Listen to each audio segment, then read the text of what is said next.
देखिए last class हम बात कर रहे थे mechanism of the flow of current in a conductor की। और उस क्लास में हमने देखा था कि एक कंडक्टर के अंदर इलेक्ट्रिक करंट किस तरीके से फ्लो होता है। उसकी डिटेल स्टडी हमने प्रीवियस क्लास में करी थी और आई होप आपको ये बात याद होगी।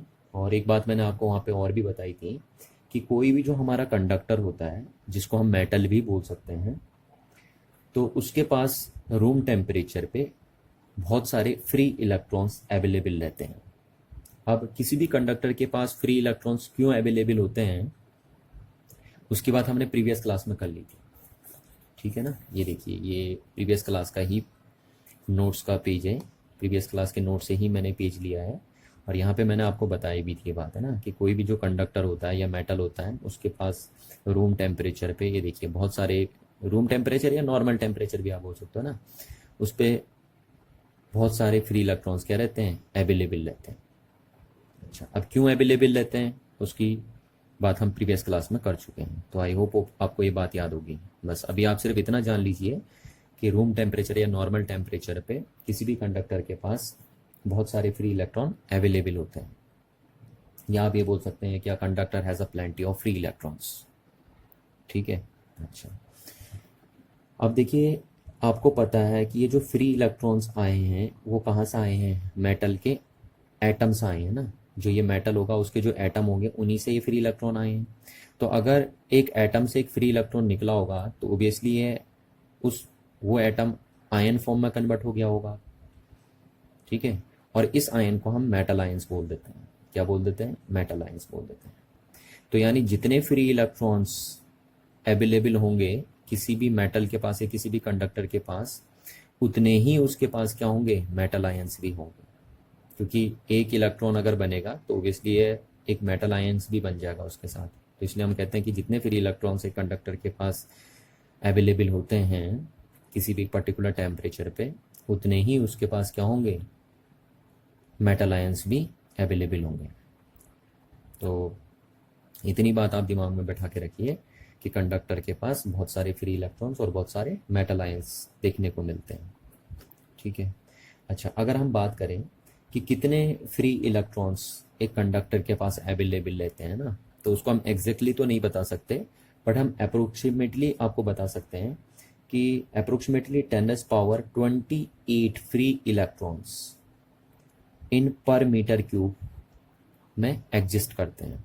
यानी अगर हम पर मीटर क्यूब के हिसाब से देखें तो लगभग 10⁻28 फ्री इलेक्ट्रॉन्स एक कंडक्टर के पास देखने को मिल जाते हैं, ठीक है। तो अगर मैं बोल रहा हूँ कि कंडक्टर के पास 10⁻28 फ्री इलेक्ट्रॉन्स है पर मीटर क्यूब में, तो उसी पर मीटर क्यूब में कितने मेटल आयन होंगे उस कंडक्टर के पास, सेम इतने ही नंबर ऑफ मेटल आयंस भी होंगे, ठीक है, 10⁻28। तो इस चीज़ को आपको ध्यान से समझना है। अच्छा, अब हम बात कर रहे हैं, देखिए कि जो कंडक्टर्स होते हैं, ठीक है, जो ये कंडक्टर्स होते हैं इनके पास जो ये फ्री इलेक्ट्रॉन्स होते हैं, इन फ्री इलेक्ट्रॉनों के पास दो तरीके की वेलोसिटी देखने को मिलती है। उन दो वेलोसिटी को हम बोलते हैं थर्मल वेलोसिटी और ड्रिफ्ट वेलोसिटी, ठीक है ना। क्या कहा मैंने कि किसी भी कंडक्टर के अंदर जो फ्री इलेक्ट्रॉन्स होते हैं उनके पास दो तरीके की वेलोसिटी होती है। यानी इन फ्री इलेक्ट्रॉनों के पास दो तरीके की वेलोसिटीज होती हैं। पहली होती है थर्मल वेलोसिटी और दूसरी होती है ड्रिफ्ट वेलोसिटी। अब थर्मल वेलोसिटी कब होती है, ड्रिफ्ट वेलोसिटी कब होती है, उसके बारे में भी थोड़ी सी बात कर लेते हैं, है ना। वैसे तो हम डिटेल डिस्कस करेंगे इन दोनों को, बट फिर भी शॉर्टकट हम एक ओवरव्यू ले लेते हैं। तो देखिए क्या है कि अगर एक कंडक्टर मेरे पास है ना, और इस कंडक्टर के टू एंड्स के अक्रॉस मैंने कोई भी बैटरी नहीं लगाई है, या कोई भी बैटरी नहीं लगाई है, या आप ये बोल सकते हो कोई भी इलेक्ट्रिक पोटेंशियल डिफरेंस आपने अप्लाई नहीं किया है कंडक्टर के टू एंड्स के अक्रॉस, क्योंकि बैटरी का काम क्या होता है, बैटरी का काम होता है इलेक्ट्रिक पोटेंशियल डिफरेंस को क्रिएट करने का। तो अगर हम बोलेंगे कि हमने इस कंडक्टर के टू एंड्स के अक्रॉस बैटरी नहीं लगाई है, तो इसका मतलब है कि हमने कंडक्टर के टू एंड्स के अक्रॉस कोई इलेक्ट्रिक पोटेंशियल डिफरेंस क्रिएट नहीं किया है, ठीक है। और अच्छा देखिए, एक रिलेशन मैंने आपको बताया था कि electric field is a negative gradient of potential, ठीक है।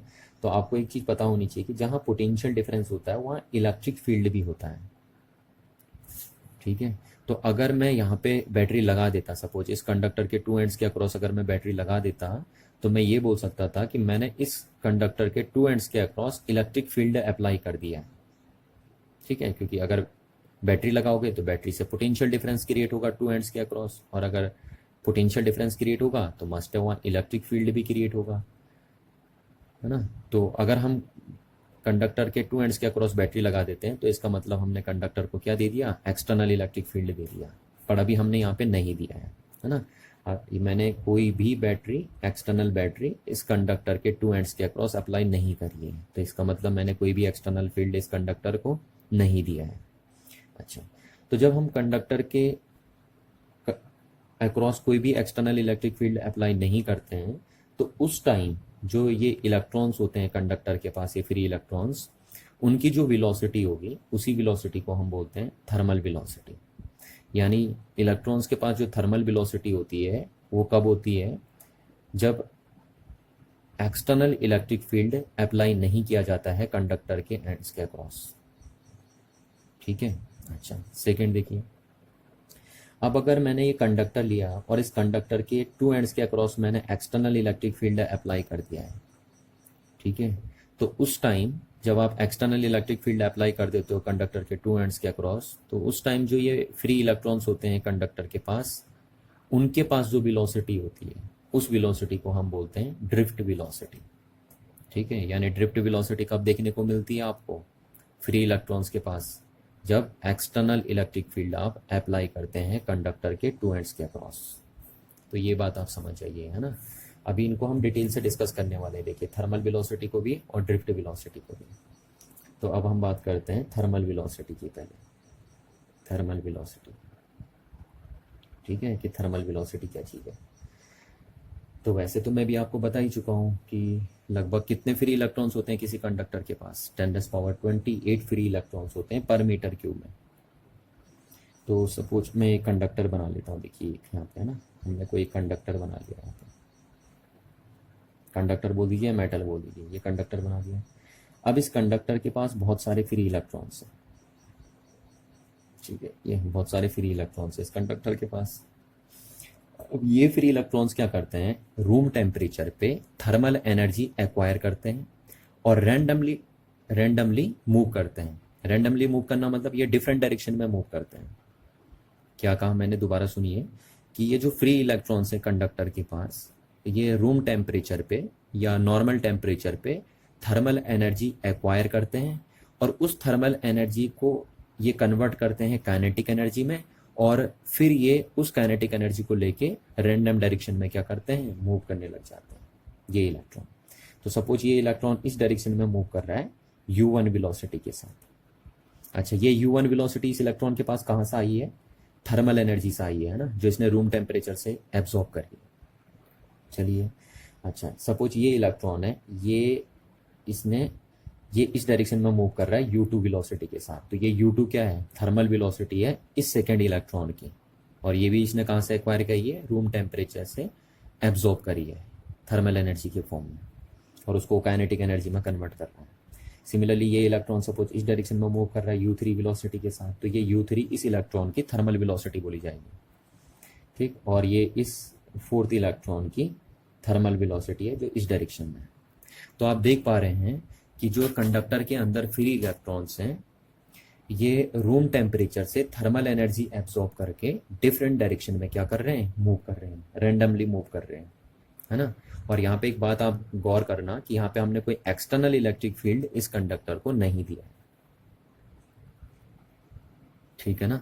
अच्छा, अब एक बात हम और बताएं आपको कि ये जो वेलोसिटी होती है जिसको हम थर्मल वेलोसिटी बोल रहे हैं ना, इस इलेक्ट्रॉन की थर्मल वेलोसिटी है, इसकी थर्मल वेलोसिटी है, इसकी ये है और इसकी ये है। तो अगर हम इसकी वैल्यू देखें अप्रोक्सीमेट कि कितनी वैल्यू होती है, ठीक, इस थर्मल वेलोसिटी की वैल्यू, तो अगर हम थर्मल वेलोसिटी की वैल्यू देखें तो अप्रोक्सीमेटली एक इलेक्ट्रॉन के लिए इसकी वैल्यू आती है 10⁵ मीटर पर सेकेंड, जो कि काफ़ी ज़्यादा है। देखिए, तो ये जो फ्री इलेक्ट्रॉन्स होते हैं कंडक्टर के पास, उनकी थर्मल वेलोसिटी अप्रोक्सीमेटली किस रेंज की होती है, 10⁵ मीटर पर सेकेंड की रेंज की होती है। इतनी हाई वेलोसिटी होती है ये वेलोसिटी, है ना। तो ध्यान से सुनिए, देखिए, अगर एक कंडक्टर के अक्रॉस आप एक्सटर्नल इलेक्ट्रिक फील्ड अप्लाई नहीं करते हैं तो उस टाइम ये जो इलेक्ट्रॉन है इनके पास ये जो रैंडम वेलोसिटी है रूम टेम्परेचर पे, उसी वेलोसिटी को हम बोलते हैं thermal velocity of this free electron.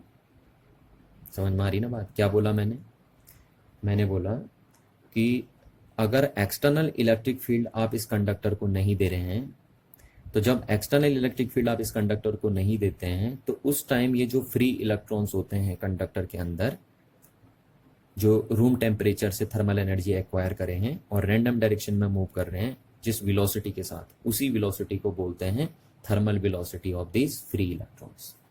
तो यहाँ से आप चाहिए तो डेफिनेशन भी लिख सकते हैं।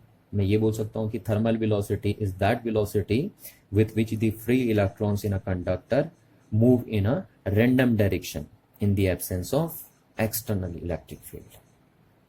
क्लियर है ना बात? ये बात आपको समझ आनी है। अच्छा, अब अगर हम बात करें, देखिए कि u1 क्या थी? u1 थी thermal velocity of first electron, u2 थी thermal velocity of second electron, u3 थी thermal velocity of third electron और u4 थी thermal velocity of fourth electron की। ठीक है, ऐसी dot dot dot dot un electron होंगे। भैया इसमें चार ही थोड़ी ना है, बहुत सारे होंगे, वो तो हमने चार दिखाए यहाँ पे, है ना। तो ऐसे इसमें बहुत सारे फ्री इलेक्ट्रॉन्स होंगे और ये उन फ्री इलेक्ट्रॉनों की रिस्पेक्टिव थर्मल वेलोसिटी है। अच्छा, अगर हम इसके एवरेज की बात करें कि जो हर इलेक्ट्रॉन की थर्मल वेलोसिटी है वो डिफरेंट डायरेक्शन में है, रैंडम डायरेक्शन में है, तो अगर मैं इनका एवरेज निकालूं तो एवरेज कैसे निकालते हैं आपको पता है, सारी वेलोसिटीज को आप ऐड कर देते हैं अपॉन नंबर ऑफ इलेक्ट्रॉन्स आप डिवाइड कर देंगे। ऐसी तो निकालते हैं आप एवरेज। जब वेलोसिटी का एवरेज निकालना है ना, अगर सपोज n इलेक्ट्रॉन है और n इलेक्ट्रॉनों की थर्मल वेलोसिटी का एवरेज निकालना है तो आप कैसे निकालेंगे? आप सारे इलेक्ट्रॉनों की थर्मल वेलोसिटी को ऐड कर देंगे अपॉन नंबर ऑफ इलेक्ट्रॉन से डिवाइड कर देंगे, तो आपको क्या मिल जाएगी? एवरेज थर्मल वेलोसिटी मिल जाएगी।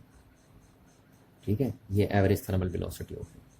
अब देखिए क्या है ना कि जो ये वेलोसिटी है, हर इलेक्ट्रॉन की जो थर्मल वेलोसिटी है वो रैंडमली ओरिएंटेड है, वो किसी एक पर्टिकुलर डायरेक्शन में नहीं है। जैसे इसकी थर्मल वेलोसिटी इस डायरेक्शन में, इसकी इस डायरेक्शन में, इसकी इस डायरेक्शन में, इसकी इस डायरेक्शन में। तो इस वजह से ये थर्मल वेलोसिटी रैंडम होने की वजह से इनका जो एवरेज है वो नहीं बन पाता है, कोई एक नेट फ्लो नहीं बन पाता है इस थर्मल वेलोसिटी का, है ना। तो हम ये बोल सकते हैं कि क्योंकि ये थर्मल वेलोसिटी जो हर इलेक्ट्रॉन के पास होती है वो रैंडमली ओरिएंटेड होती है, इसलिए इनकी एवरेज कितनी होती है? इनकी एवरेज वैल्यू 0 आती है। ठीक है, तो ये बात आप हमेशा ध्यान रखिए कि the average of thermal velocity of the free electron in a conducting body is always be 0। चलिए, तो यही बात आपको मैं नोट्स फॉर्म में लिख के देता हूँ। अब थोड़ा नोट्स फॉर्म में अगर आपको इसको लिखना है तो टाइम लगेगा, तो मैं वीडियो को पॉज करता हूँ और इसके नोट्स बना के आपके सामने लिखता हूँ, फिर आप उनको कॉपी करके अपनी फेयर नोटबुक में लिखेंगे। देखिए, तो ये है आपके नोट्स, है ना। जो बातें मैंने अभी तक बोली आपसे वो ये है, देखिए नोट्स फॉर्म में। आप ये नोट्स फॉर्म में तैयार कर लेंगे इसको। ठीक है, जो जो बातें मैंने अभी थर्मल वेलोसिटी के बारे में करी हैं वो सारी बातें यहाँ पे मेंशन है आपके पास। चलिए, तो अब हम बात कर लेते हैं ड्रिफ्ट वेलोसिटी के बारे में। अभी तक हमने जाना थर्मल वेलोसिटी को, अब हम हेडिंग लिखते हैं ड्रिफ्ट वेलोसिटी। तो हेडिंग लिखेंगे drift velocity.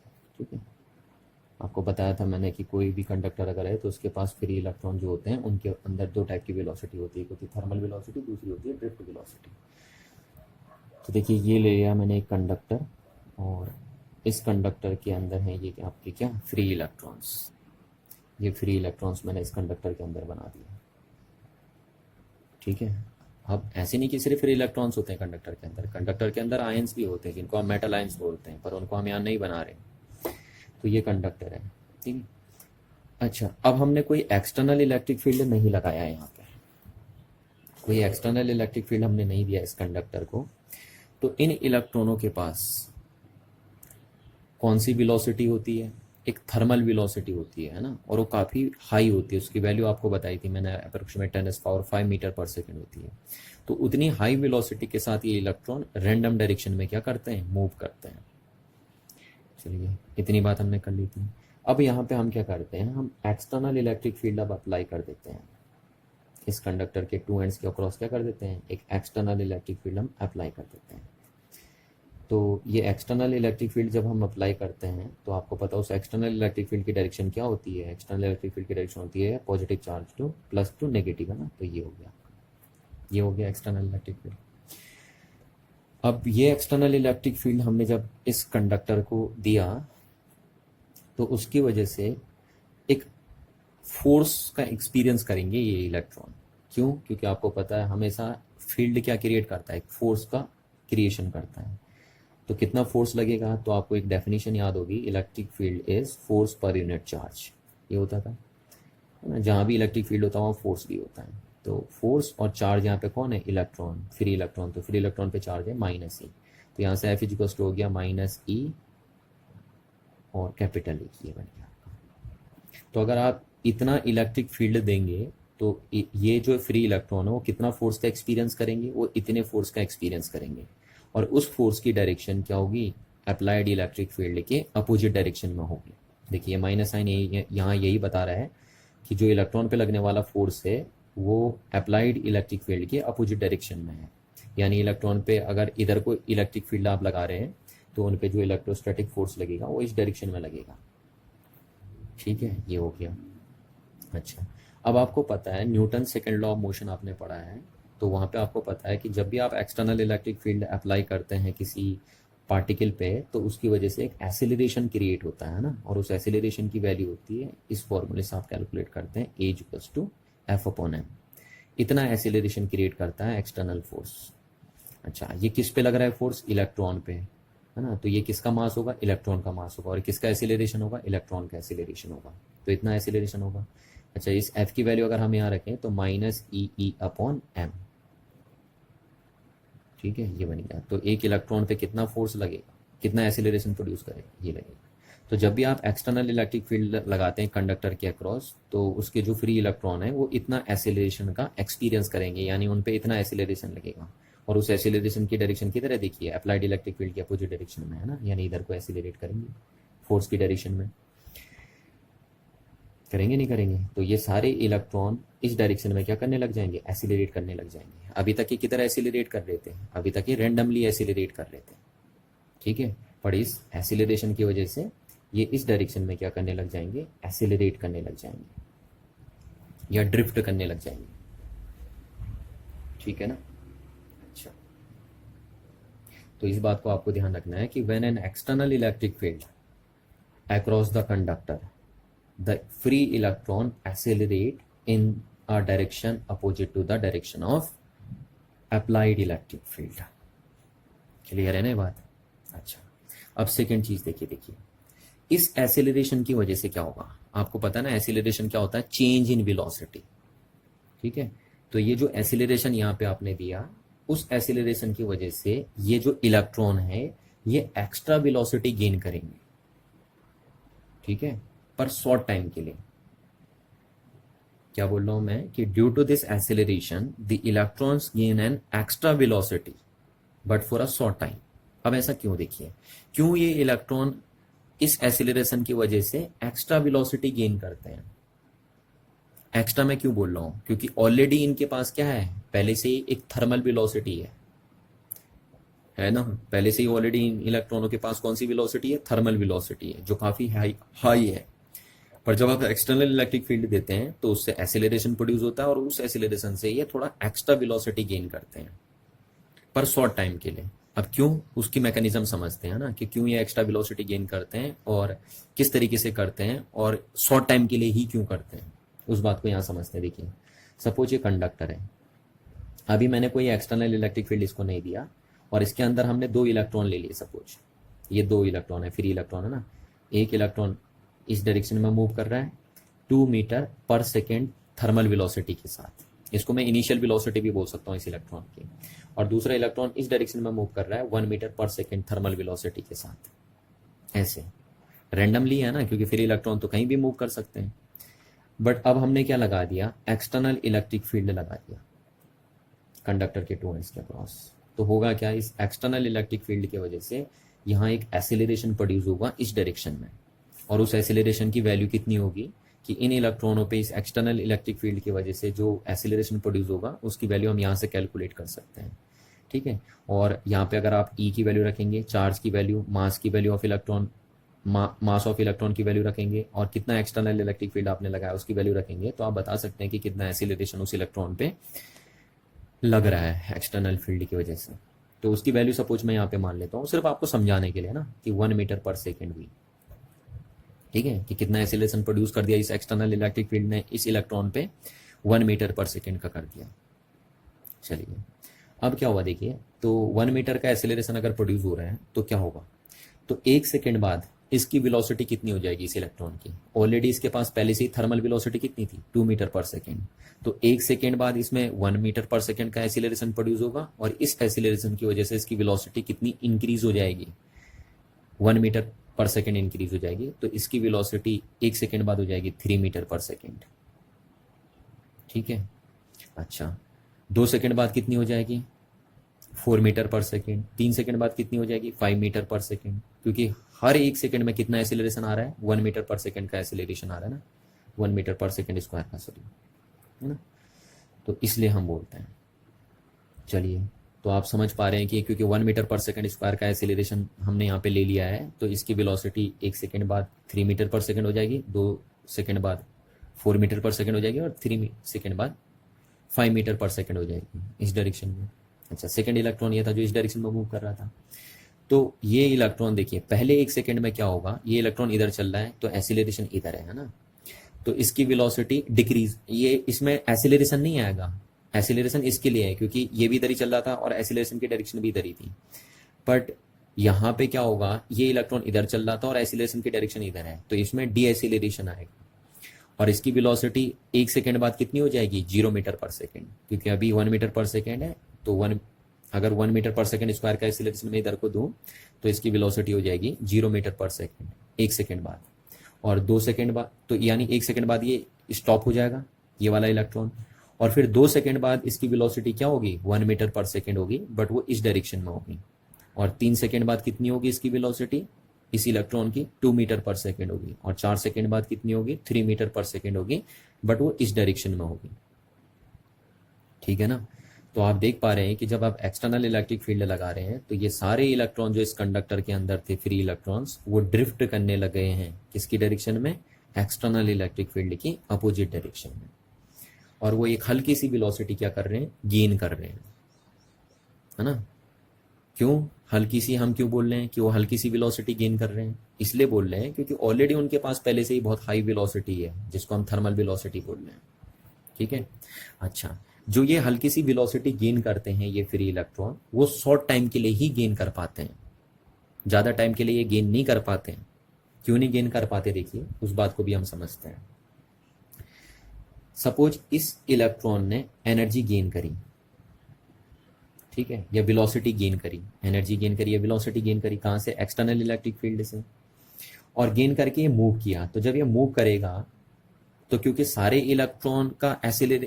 Electron same velocity से तो मूव पहले कर नहीं रहते, तो सबके पास अलग अलग वेलोसिटी होंगी इन इलेक्ट्रॉनों के पास।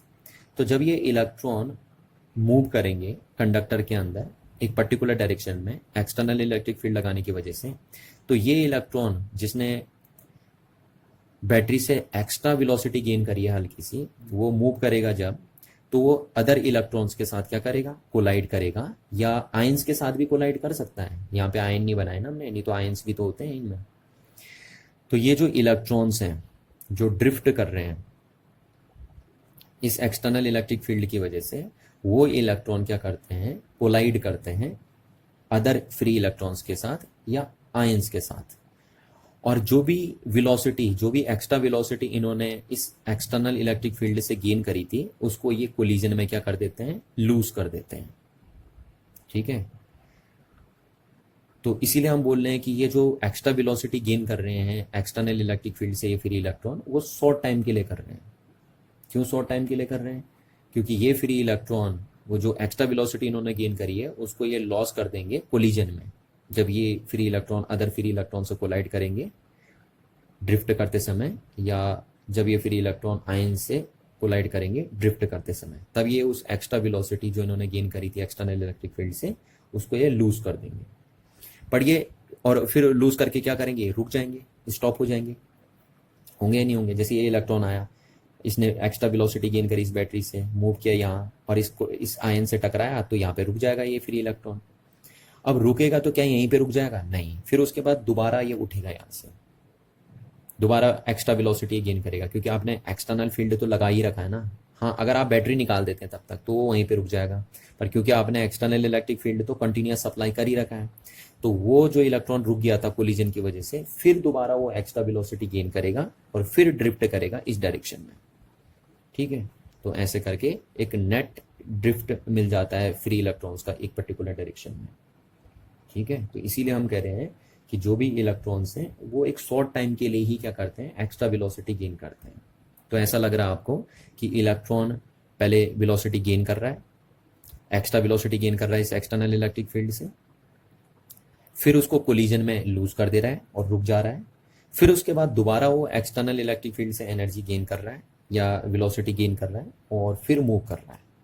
तो ऐसा लग रहा है कि जो फ्री इलेक्ट्रॉन का मोशन है एक्सटर्नल इलेक्ट्रिक फील्ड में, वो एक तरीके का पुश और पुल वाला मोशन है ना।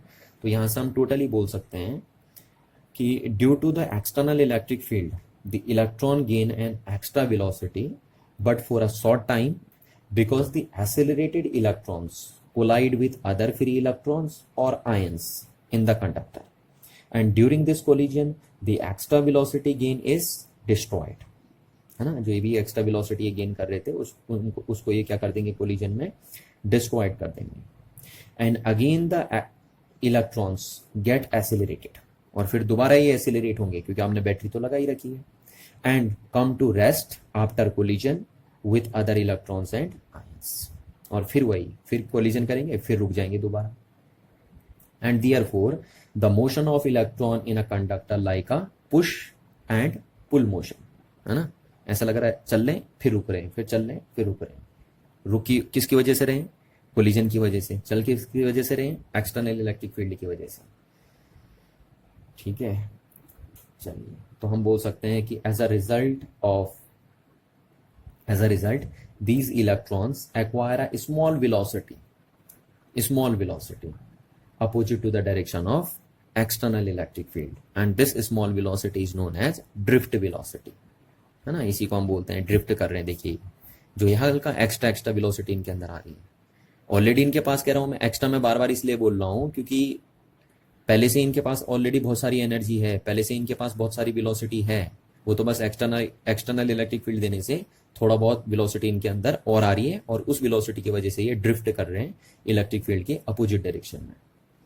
चलिए, अच्छा, तो अब मैं मान के चलता हूं कि ये इलेक्ट्रॉन सपोज v1 वेलोसिटी के साथ ड्रिफ्ट कर रहा है, ये इलेक्ट्रॉन सपोज v2 वेलोसिटी के साथ ड्रिफ्ट कर रहा है, ये v3 के साथ कर रहा है, ये v4 के साथ कर रहा है, और ये सब एक ही डायरेक्शन में ड्रिफ्ट करेंगे, है ना। चलिए,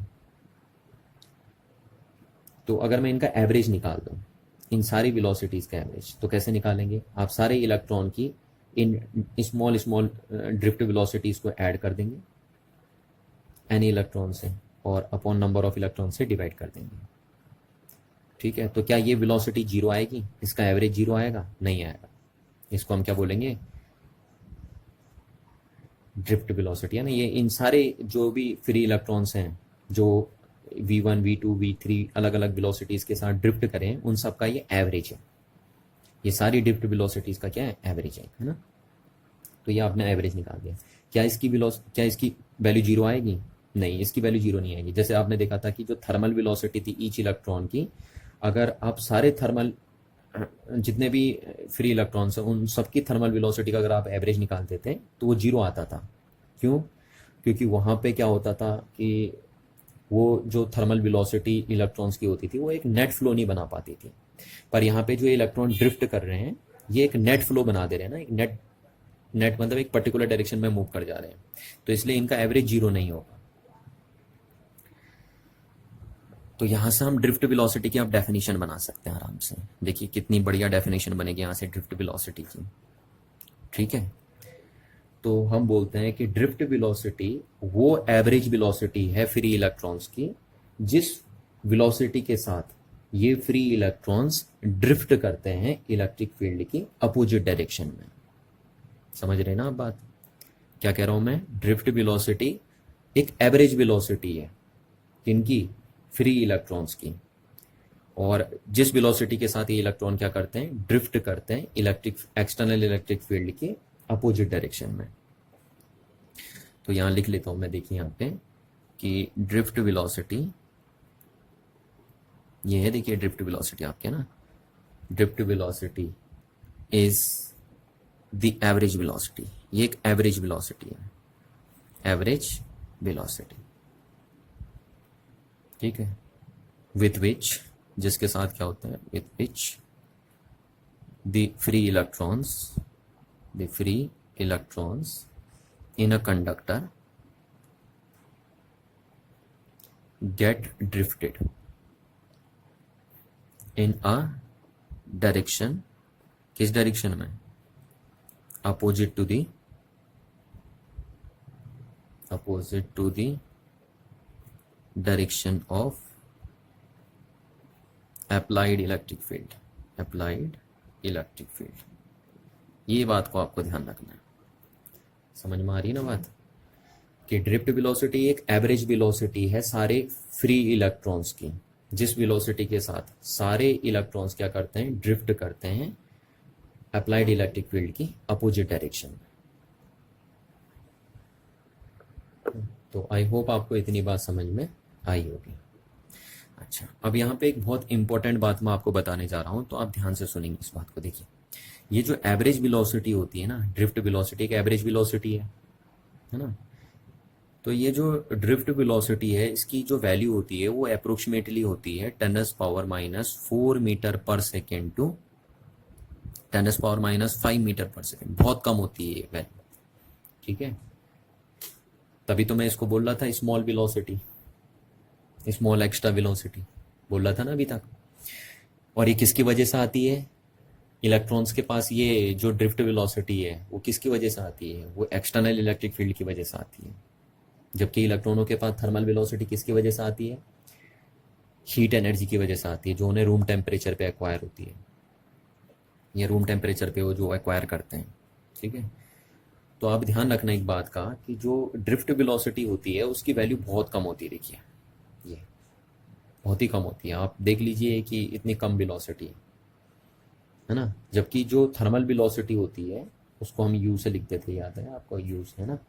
तो उसकी वैल्यू होती थी 10⁻⁵ मीटर पर सेकेंड, इतनी ज़्यादा वैल्यू होती थी थर्मल वेलोसिटी की, ठीक है। जबकि ड्रिफ्ट की इतनी कम होती है।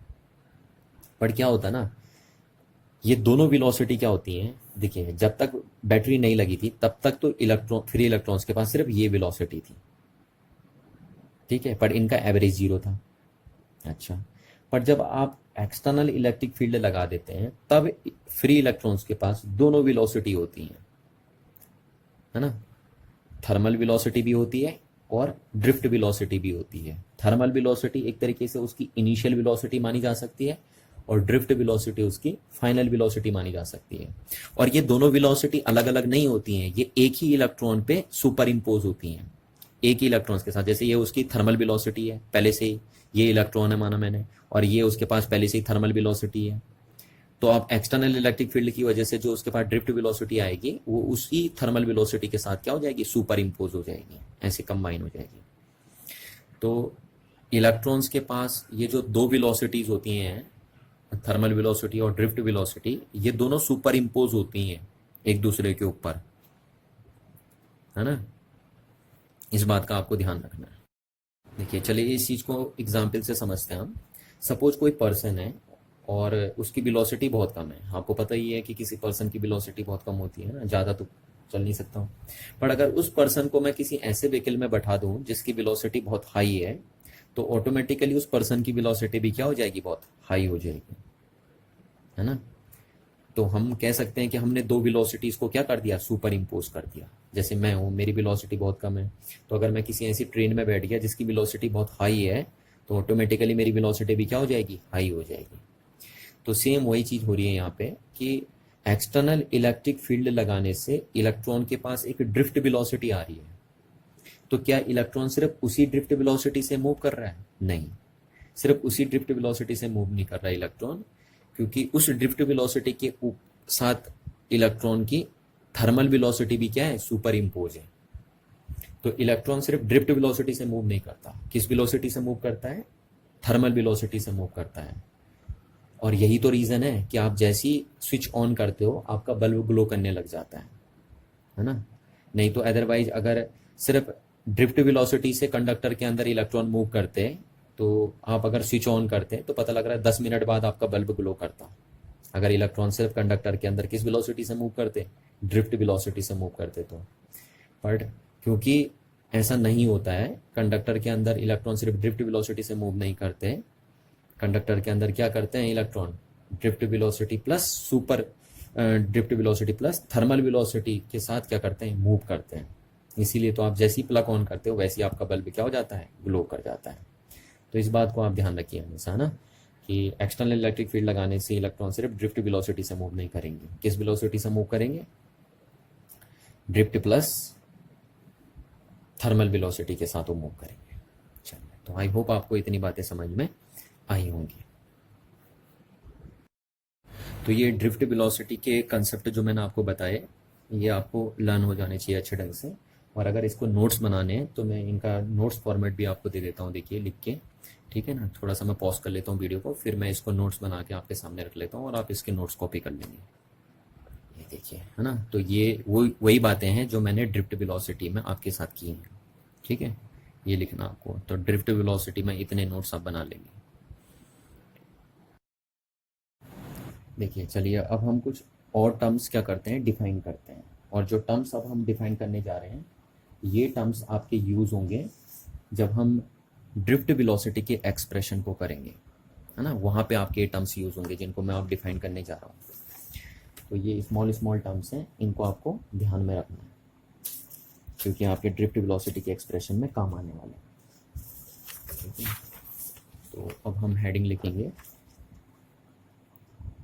मीन फ्री पाथ, ठीक है। ये हेडिंग लिखेंगे अब आप, मीन फ्री पाथ, और इसको हम लैम्डा से रिप्रेजेंट करेंगे।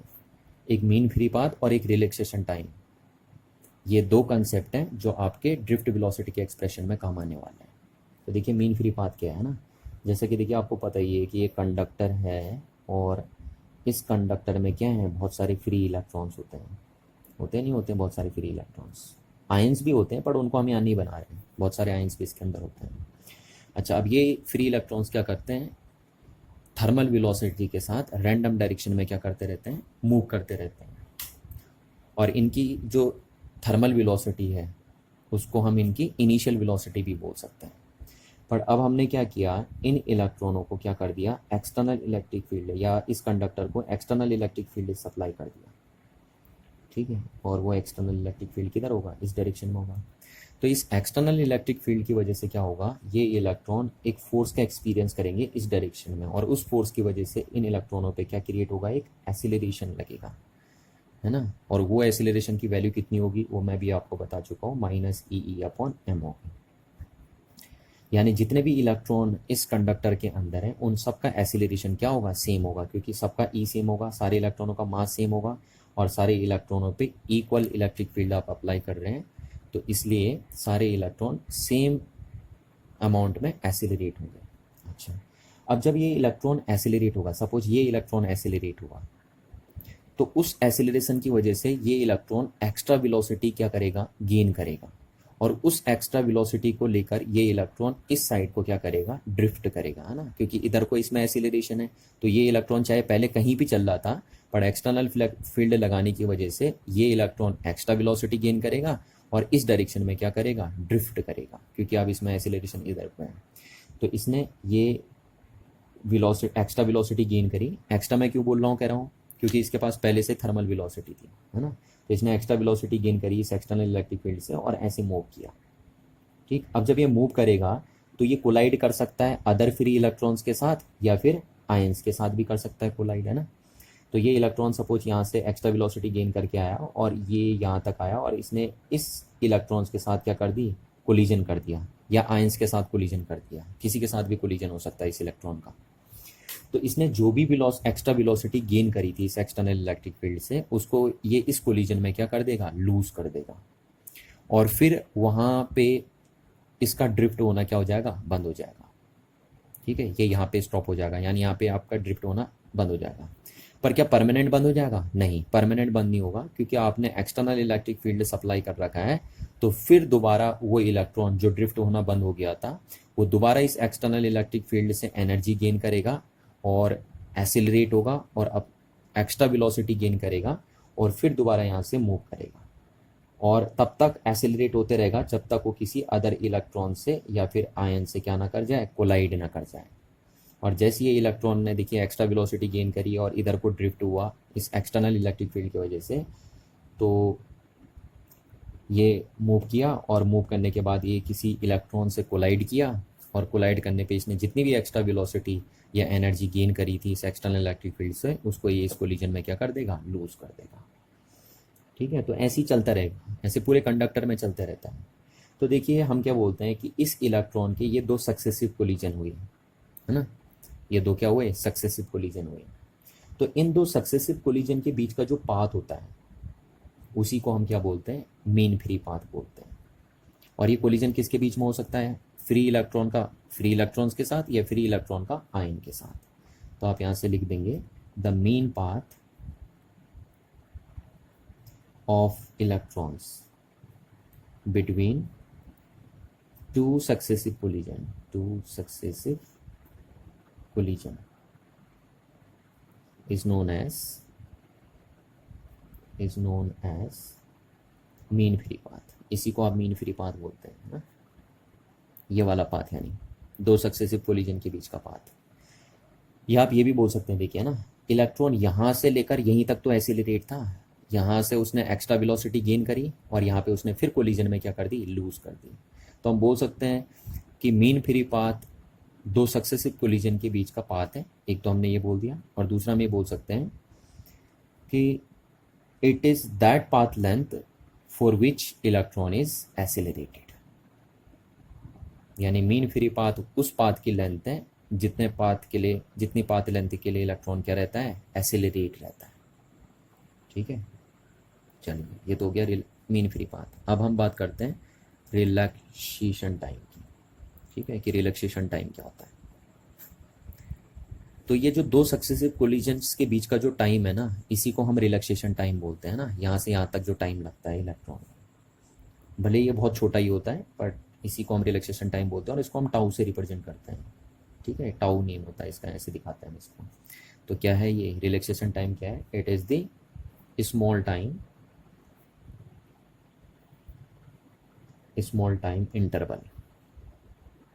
interval between two successive collision।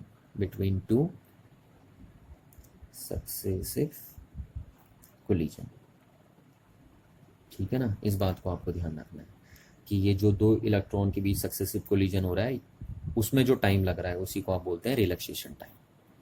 या आप ये भी बोल सकते हैं कि रिलैक्सेशन टाइम वो टाइम है जितना टाइम तक के लिए इलेक्ट्रॉन क्या हो रहा है, एसिलरेट हो रहा है। देखिए यहाँ से एसिलरेट होना शुरू हुआ था, और यहाँ तक हो रहा है ना एसिलरेट। ठीक है, तो हम ये भी बोल सकते हैं कि relaxation time is that time for which electron is accelerated. तो आप चाहिए तो इन दोनों में से कोई सी भी डेफिनेशन ऑफ रिलैक्सेशन टाइम की लिख सकते हैं, है ना। तो ये बात आपको ध्यान रखनी है, मीन फ्री पाथ की और रिलैक्सेशन टाइम की। चलिए अब हम करते हैं एक्सप्रेशन फॉर ड्रिफ्ट वेलोसिटी। और ये एक्सप्रेशन आपको ध्यान से देखना है, क्योंकि इसने आगे आपके बहुत काम आना है ना, बहुत सारे डेरिवेशन में इस एक्सप्रेशन ने काम आना आपका। तो आपको ध्यान से देखना, और बहुत सारे न्यूमेरिकल भी इस डेरिवेशन से सॉल्व होने वाले हैं आपका। तो ये बहुत इंपॉर्टेंट डेरिवेशन, आपको डिटेल से देखना है इसको कि कैसे कैसे हुआ है ये सब, है ना। और कह रहा हूँ आगे जाके बहुत सारे डेरिवेशन ऐसे होंगे जहाँ पे इसका यूज़ भी होना है, या बहुत सारे लॉज ऐसे हैं, या बहुत सारे कंसेप्ट ऐसे हैं जहाँ इसका यूज़ होने वाला है। तो ध्यान से देखिए कि कैसे हम ड्रिफ्ट वेलोसिटी का एक्सप्रेशन फाइंड करेंगे। देखिए सपोज मेरे पास एक कंडक्टर है, और इस कंडक्टर में ये मैंने अभी कोई एक्सटर्नल इलेक्ट्रिक फील्ड नहीं लगाया, तो इसके अंदर बहुत सारे फ्री इलेक्ट्रॉन हैं, आप देख पा रहे हैं ना। और भी इसके अंदर आयंस भी होते हैं, उनको हम नहीं बना रहे हैं। तो ये 3 फ्री इलेक्ट्रॉन्स मैंने इसके अंदर बना दिए। अब ये फ्री इलेक्ट्रॉन रूम टेम्परेचर पे या नॉर्मल टेम्परेचर पे क्या करता है, जिस वेलोसिटी से मूव करता है उसको इसकी थर्मल वेलोसिटी बोलते हैं। और उस थर्मल वेलोसिटी को मैं बार बार आपसे कह रहा हूँ कि इस इलेक्ट्रॉन की इनिशियल वेलोसिटी भी हम बोल सकते हैं। तो सपोज वो u1 है ना, ये u1, u मतलब इनिशियल मैंने यहाँ पे दिखा दी है ना, और इसको आप थर्मल वेलोसिटी भी बोल सकते हो फर्स्ट इलेक्ट्रॉन की, ठीक है। और ये रेंडमली होती है, किसी भी डायरेक्शन में हो सकती है वेलोसिटी। अच्छा, ये सेकंड इलेक्ट्रॉन इस डायरेक्शन में क्या कर रहा है, थर्मल वेलोसिटी के साथ मूव कर रहा है, और ये थर्ड इलेक्ट्रॉन जो है आपका, वो सपोज इस डायरेक्शन में थर्मल वेलोसिटी के साथ मूव कर रहा है। तो ये जो u1 u2 u3 हैं, ये फर्स्ट सेकंड थर्ड इलेक्ट्रॉन की थर्मल या इनिशियल वेलोसिटीज है, और ये वेलोसिटीज क्या होती हैं, रेंडमली ओरिएंटेड होती हैं, इसीलिए ये कंडक्टर के अंदर एक नेट फ्लो नहीं क्रिएट कर पाती हैं, ठीक है। अब क्या किया हमने, आपको पता, आपको ड्रिफ्ट वेलोसिटी का एक्सप्रेशन निकालना है, तो आपको इस कंडक्टर को क्या देना पड़ेगा, एक्सटर्नल इलेक्ट्रिक फील्ड सप्लाई करना पड़ेगा इस कंडक्टर को। तो ये मैंने अब ये कंडक्टर लिया और इस कंडक्टर को हमने क्या कर दिया, एक्सटर्नल इलेक्ट्रिक फील्ड सप्लाई कर दिया, क्योंकि आपको इसके अंदर इलेक्ट्रॉन ड्रिफ्ट कराने ना, तो उसके लिए आपको एक्सटर्नल इलेक्ट्रिक फील्ड चाहिए, ठीक है। और वो एक्सटर्नल इलेक्ट्रिक फील्ड की डायरेक्शन ये है, ठीक। तो हम इस बात को यहाँ पे लिख देते हैं कि कंसीडर अ कंडक्टर अंडर, और इसको आपने किसके अंडर में रखा है, under the influence of electric field E, ठीक है। ई इलेक्ट्रिक फील्ड आपने रखा। तो अब इस ई इलेक्ट्रिक फील्ड देने की वजह से इस कंडक्टर के अंदर जितने भी इलेक्ट्रॉन थे, है ना, हम तो यहाँ 3 ही बना रहे हैं, और भी बहुत सारे होंगे, क्योंकि मैकेनिज्म समझाने के लिए मैं सिर्फ 3 इलेक्ट्रॉन से समझा रहा हूँ आपको। तो ये इलेक्ट्रॉन क्या करेंगे, अब इस एक्सटर्नल इलेक्ट्रिक फील्ड की वजह से इस डायरेक्शन में एक फोर्स का एक्सपीरियंस करेंगे, है ना। और वो फोर्स की वैल्यू कितनी होगी, वो मैं आपको लास्ट क्लास बता चुका हूँ कि उस फोर्स की, सॉरी लास्ट क्लास कह रहा हूँ, अभी बता चुका हूँ इससे पहले कि उस फोर्स की वैल्यू इतनी होगी, ठीक है। जब आप एक्सटर्नल इलेक्ट्रिक फील्ड लगाते हैं तो ये जो इलेक्ट्रॉन है, फ्री इलेक्ट्रॉन इस कंडक्टर के अंदर, उन पे इतना इलेक्ट्रिक फोर्स लगेगा, ठीक है ना। और वो किस डायरेक्शन में होगा, वो अप्लाइड इलेक्ट्रिक फील्ड की अपोजिट डायरेक्शन में होगा, इस डायरेक्शन में होगा। अच्छा, तो इतना फोर्स लगेगा। अब आपको पता है कि अगर किसी पार्टिकल पे फोर्स लगता है तो मस्ट हो क्या होगा, एसिलरेट होगा। तो उसका एसिलरेशन आप कैसे निकालते हैं, आप उसका एसिलरेशन कैलकुलेट करते हैं F equals to M A वाले फॉर्मूले से। तो देयरफॉर आप यहाँ से बता सकते हैं कि इन इलेक्ट्रॉनों पे जो एसिलरेशन आएगा, उस एसिलरेशन का अमाउंट क्या होगा। तो द अमाउंट ऑफ एसिलरेशन या the acceleration on an electron, ठीक है, इस वो कितना होगा, तो a equals to f upon m, और एफ की वैल्यू कितनी है, माइनस ई, और अपॉन ये क्या हो गया, मास ऑफ इलेक्ट्रॉन, क्योंकि यहाँ पे ये एसिलरेशन किस में आ रहा है, फ्री इलेक्ट्रॉन में ना, तो ये मास भी किसका होगा, फ्री इलेक्ट्रॉन का होगा। तो यहाँ से आप बोल सकते हैं कि कितना एसिलरेशन आया, माइनस ई अपॉन एम, ये एसिलरेशन। और अगर आप ध्यान से देख पा रहे हैं तो ये चार्ज ऑन इलेक्ट्रॉन है और ये मास ऑन इलेक्ट्रॉन है, और किसी भी इलेक्ट्रॉन का चार्ज सेम होता है और मास भी क्या होता है, सेम होता है। और आप सबको एक्सटर्नल इलेक्ट्रिक फील्ड भी क्या दे रहे हैं, सेम दे रहे हैं। तो अगर सारे इलेक्ट्रॉनों को सेम एक्सटर्नल इलेक्ट्रिक फील्ड मिल रहा है और सारे इलेक्ट्रॉनों पे चार्ज तो सेम होता ही है और उनका मास भी सेम है, तो इसका मतलब है कि सारे इलेक्ट्रॉनों का अमाउंट ऑफ एसिलरेशन भी क्या है, सेम है ना। यानी सारे इलेक्ट्रॉन जितने भी इस कंडक्टर के अंदर हैं वो इक्वल अमाउंट से क्या हो रहे हैं, एसिलरेट हो रहे हैं, और उनका एसिलरेशन कितना होगा, उनका एसिलरेशन इतना होगा, ठीक है। तो सारे इलेक्ट्रॉन जितने भी हैं इस कंडक्टर के अंदर उनका एसिलरेशन सेम है और वो उसकी वैल्यू इतनी है। अच्छा, इस एसिलेशन की डायरेक्शन क्या होगी, इलेक्ट्रिक फील्ड की अपोजिट डायरेक्शन में, तो इधर को एसिलरेट होंगे सारे इलेक्ट्रॉन, और उस एसिलरेशन की वजह से ये इलेक्ट्रॉन क्या करेंगे, एक्स्ट्रा वेलोसिटी गेन करेंगे और इस डायरेक्शन में ड्रिफ्ट हो जाएंगे। देखिए ये इलेक्ट्रॉन, ठीक है, ये इलेक्ट्रॉन ड्रिफ्ट हो जाएंगे इस डायरेक्शन में।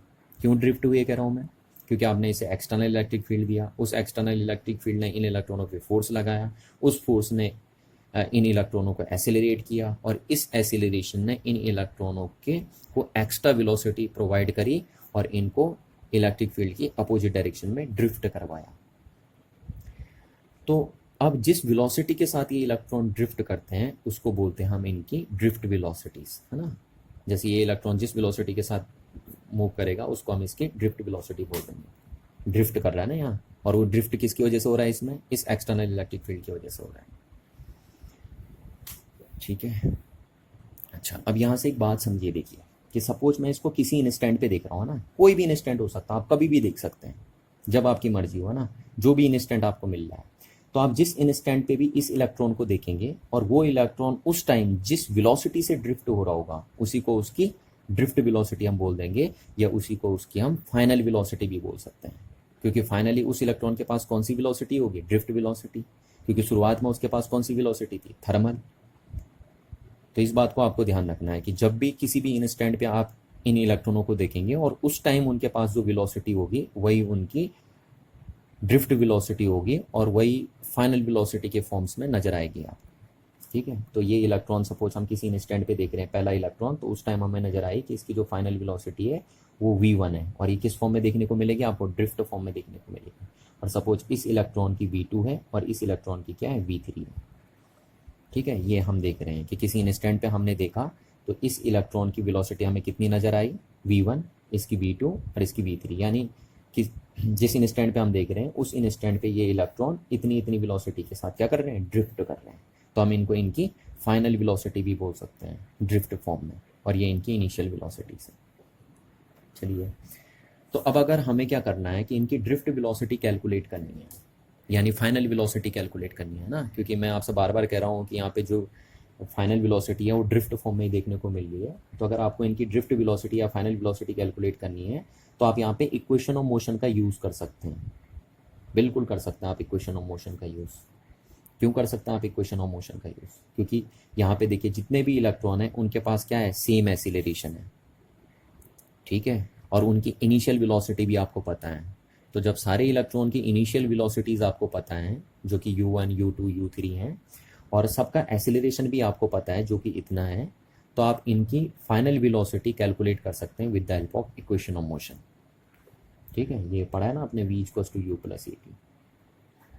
ये क्या होती है? फाइनल वेलोसिटी होती है, इनिशियल वेलोसिटी होता है, एक्सीलरेशन ये होता है वो टाइम जितना टाइम के लिए पार्टिकल क्या हो रहा हो? एक्सीलरेट हो रहा हो। ठीक है, तो ये देखिए, तो यहाँ से आप फाइनल वेलोसिटी कैलकुलेट कर सकते हैं ना, अगर आपको इनिशियल वेलोसिटी पता हो, टाइम पता हो, और ये भी पता हो कि कितने टाइम के लिए वो इलेक्ट्रॉन एक्सीलरेट हुआ है। तो इस चीज़ को आप ध्यान रखेंगे।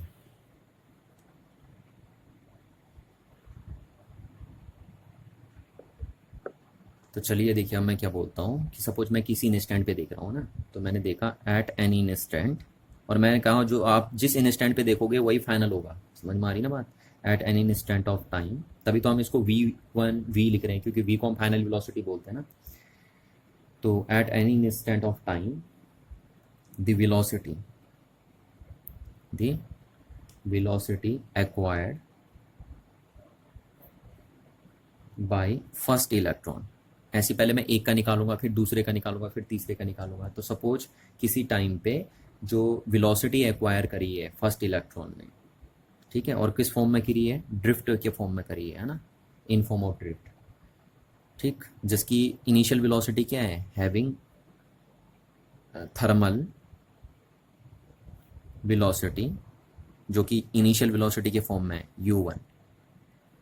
ठीक है, इस वो कितनी हो जाएगी? तो जिस इंस्टेंट पे आप देखना चाह रहे हो उस इंस्टेंट पे फर्स्ट इलेक्ट्रॉन की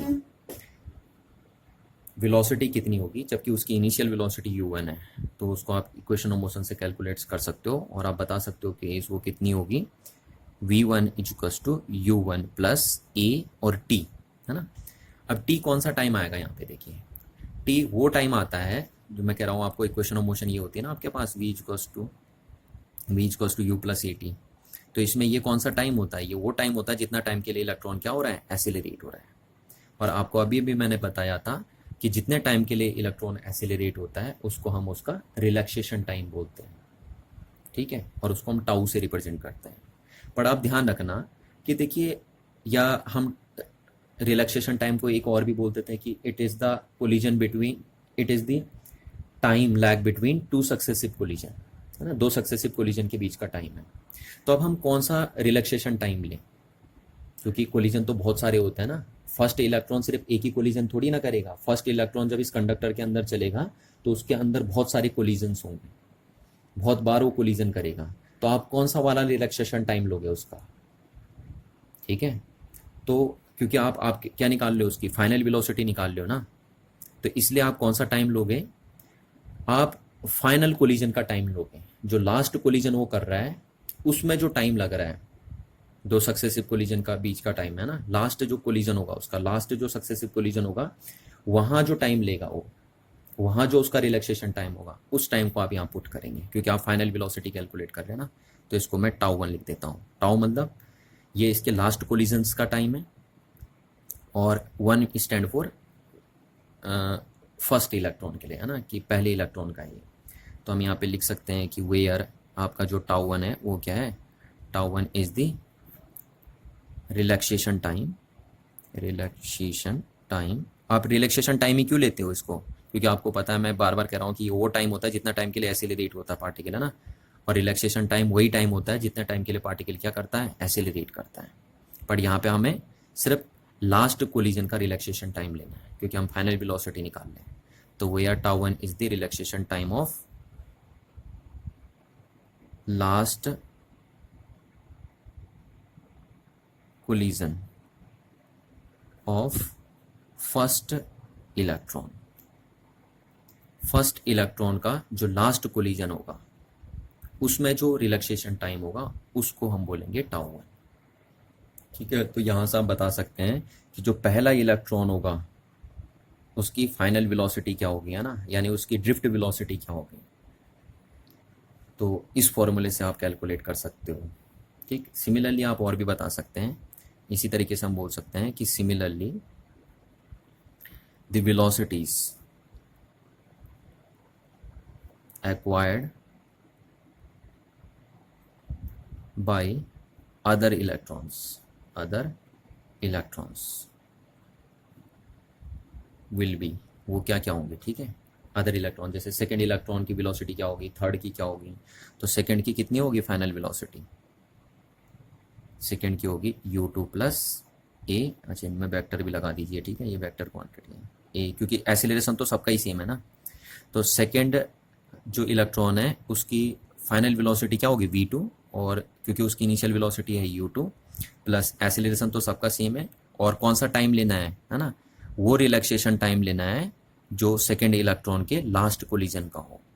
ठीक, क्योंकि सेकेंड इलेक्ट्रॉन भी बहुत सारे कोलिजन करेगा, तो आपको सारे कोलिजन मतलब किसी भी कोलिजन का रिलैक्सेशन टाइम नहीं ले देना है, सिर्फ उस कोलिजन का रिलैक्सेशन टाइम लेना है जिस टाइम आप इस फाइनल वेलोसिटी को ऑब्जर्व कर रहे हो। तो उस कोलिजन को हम लास्ट कोलिजन बोल सकते हैं। तो ये लास्ट कोलिजन का रिलैक्सेशन टाइम है। ठीक, तो यहाँ से आप लिख सकते हैं कि where tau 2 is the relaxation time of last collision of second electron. ठीक है, इसी तरीके से आप थर्ड का भी लिख सकते हो। तो थर्ड इलेक्ट्रॉन की जो फाइनल वेलोसिटी होगी क्या होगी, u3 प्लस ए, एसिलेशन तो सबका सेम होगा, और टाउ 3, और जहाँ पे टाउ 3 क्या होगा, tau 3 is the relaxation time of last collision of third electron. तो ये देखिए क्या किया आपने, कि आपको हर इलेक्ट्रॉन की इनिशियल वेलोसिटीज पता थी जो उनकी थर्मल वेलोसिटी के फॉर्म में उनके अंदर प्रेजेंट थी, और अगर आपको हर इलेक्ट्रॉन की ड्रिफ्ट वेलोसिटी, जिसको हम यहाँ पे फाइनल वेलोसिटी बोल रहे हैं, वो पता करनी है, तो आपने इक्वेशन ऑफ मोशन का यूज़ करके कर लिया, है ना।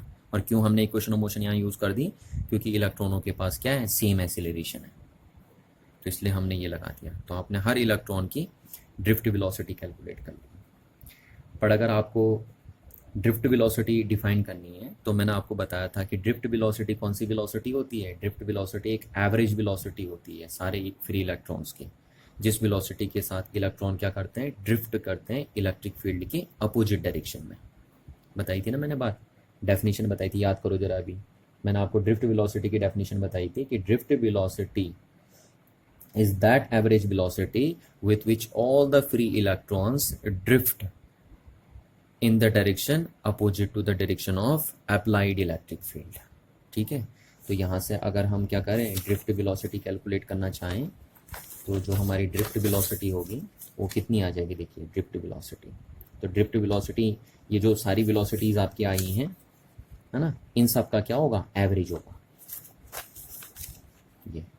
तो v1 plus v2 plus v3 plus dot dot dot so on vn upon n, average ऐसी तो निकालते हैं। तो देखिए फर्स्ट इलेक्ट्रॉन की ड्रिफ्ट वेलोसिटी थी, सेकेंड की, थर्ड की, ऐसे nth पार्टिकल की। तो इन सारे इलेक्ट्रॉन की अगर आप वेलोसिटीज़ का क्या निकाल देंगे, एवरेज निकाल देंगे, तो उसी वेलोसिटी को आप बोलते हैं ड्रिफ्ट वेलोसिटी। ठीक है, तो ये ड्रिफ्ट वेलोसिटी हो गई आपके पास, यानी ड्रिफ्ट वेलोसिटी एक तरह की एवरेज वेलोसिटी है ना। ये बहुत बार मैं बता चुका हूँ आपको। तो देखिए ये v1 की वैल्यू रखिए आप, तो v1 की वैल्यू क्या है u1 प्लस a टाउ 1, ठीक है। v2 की वैल्यू क्या है u2 प्लस a टाउ 2, ठीक है। प्लस ऐसी dot dot dot so on आपका चलता रहेगा और ये अपॉन n हो गया। तो यहाँ से वी डी को क्या कर सकते हैं आप, u1 प्लस u2, इनको मैंने एक साथ लिख दिया, plus dot dot so on un divided by n plus a common ले लिया हमने यहाँ से, है ना। a तो सबके लिए सेम है, पर इसको हमने लिख दिया tau 1 plus tau 2 plus tau 3 plus dot dot dot so on और अपॉन n। अब आपको पता है, देखिए ये क्या है, ये एवरेज ऑफ थर्मल वेलोसिटी है या नहीं है। देखिए एवरेज ऑफ थर्मल वेलोसिटी का एवरेज है ये, देखिए अभी बताया था मैंने आपको, प्लस ए, और ये क्या है, रिलैक्सेशन टाइम का एवरेज है ना। ये रिलैक्सेशन टाइम का मीन है या एवरेज, आप जो भी बोल सकते हैं। देखिए सारे रिलैक्सेशन टाइम ऐड कर दिए, सारे इलेक्ट्रॉन के लास्ट कोलिजन के रिलैक्सेशन टाइम क्या कर दिए, ऐड कर दिए हैं, और उनको एन से डिवाइड कर दिया। तो क्या मिल जाएगा आपको, आपको लास्ट कोलिजन के रिलैक्सेशन का मीन मिल जाएगा। ये देखिए ये कैलकुलेट कर दिया आपने। तो यहाँ से अब आपको पता है, since average of thermal velocity कितनी होती है, 0 होती है ना, ये हमें पता है। तो ये अभी अभी निकाल के दिखाया था मैंने आपको। तो therefore V D equals to क्या हो जाएगा आपका, ए टाउ, और ए की वैल्यू क्या है आपके पास, ए की वैल्यू आपको पता है, ए की वैल्यू आपके दी थी माइनस ई अपॉन एम और इनटू टाउ। तो ये बन गया, देखिए और इसमें भी लगा दीजिए वेक्टर, तो इसमें भी लगा दीजिए वेक्टर। तो ये है final expression of drift velocity, ठीक है। तो इस चीज़ को आपको याद रखना, बिल्कुल इसको दिमाग में छाप दीजिए आप कि ड्रिफ्ट वेलोसिटी का एक्सप्रेशन क्या होता है, ये होता है आपका, ठीक है। और इसमें यहाँ पे इस एक्सप्रेशन में नेगेटिव साइन ये दिखा रहा है कि इलेक्ट्रॉन क्या कर रहे हैं, ड्रिफ्ट कर रहे हैं किसके अपोजिट डायरेक्शन में, एक्सटर्नल इलेक्ट्रिक फील्ड के अपोजिट डायरेक्शन में, है ना। तो यहाँ पे अगर कोई नेगेटिव साइन का सिग्निफिकेंस पूछे तो आप बता दीजिए कि नहीं, negative sign indicate that the drift of electron या the drifting of electron is just opposite to the direction of applied electric field, ठीक।